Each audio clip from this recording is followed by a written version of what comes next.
Ngayong araw guys, nandito na naman tayo sa aming munting bahay dito sa Tanawan, Batangas. Ito nga pala guys, tour ko kayo sa loob ng bahay dahil tapos na siya at may mga pintura na din. Tignan nyo naman, green ang kulay niyan at dirty white and green. And then yung pintura nga pala guys sa hagdan, chocolate brown. Ayan, dahil linoleum muna namin ang niligay dyan dahil wala pa pang tiles. Sobrang mahal naman ngayon ng tiles guys. Siguro next time na lang namin papatiles pag may pera na kami. Sa gusto nga palang mag-inquire at gustong umupa ng bed spacer dito sa aming bahay. Ayan, kayo pa lang ang unang titira dito. At dahil libre na din andito ang higaan guys, higaan lang muna ang kaya namin. Pwede na kayo matulog dito. Yan. Kahit nga para sa loob ng kwarto, yan guys, kulay green pa din.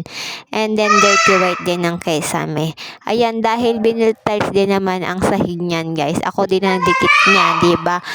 Puro green ang aming kulay na bahay.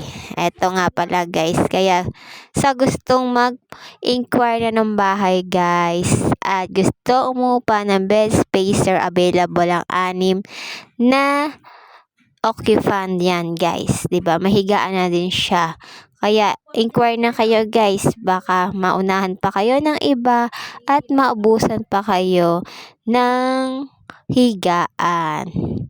Pwede siyang barkada or pwede naman yung couple. Ayan, meron kaming available na isang room na available sa 26 pa.